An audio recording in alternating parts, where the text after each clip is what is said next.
આજે તો કે પેલા સેમમાં કેટી આવી એનું ફોર્મ ભરવા. રામ રામ ડાયરા ને કેમ છો મારા કલેજા? એક નવો દિવસ આવ્યો ને આપણે જવાનું હતું ડીમાર્ટે. અંબાબુ ગયા 12:35 મિનિટ થઈ ગઈ ને 12:30 બસ વઈ ગઈ ને આપણે રહી ગયા. ये भगवान क्या जुल्म है. તો કઈ વાંધો નહીં, મોંઘી ફરારી બેહીને 20 રૂપિયા માજી દે. ये बात है. ડીમાર્ટમાં જે લોકો નોકરી કરતા છે એમને ખબર છે કે ડીમાર્ટમાં મોર્નિંગ અને ઇવનિંગ ની બે શિફ્ટ આવે.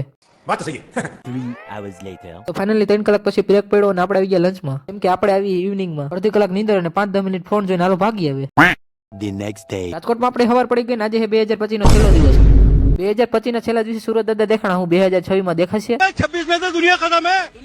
2026 માં દુનિયા ખતમ થઈ જાય એને પહેલા આપણે નાસ્તો કરી લઈએ. 2025 નો છેલ્લો દિવસ હતો ને આપણે એટીએમ માંથી 500 રૂપિયા ઉપાડી લીધા. પછી આવી ગયા ડાયરેક્ટ આપણે કોલેજે, કેમ કે આપણે પહેલા સેમ માં આવી છે બે કેટી. તોબા તોબા તોબા, તારા મૂડ ખરાબ કરી દિયા. કેટી નું ફોર્મ ભરીને ડાયરેક્ટ કર્યો 500 નો ચાંદલો. દીકરો બગા આવી ગયા અને બસમાં બેહીને ડાયરેક્ટ આવી ગયા ઘરે. તો બુધવાર અને દીદીને ઘરે પૂગ્યા તો ખબર પડી લાઈટ જ નથી. સાલા ये दुख का खत्म नहीं होता बे. સપ્લાય શું કરો? લાઈટ આવી ગઈ ને ભાણીએ મારા ઠેકડા નાયા વ્લોગ પૂરો કરી.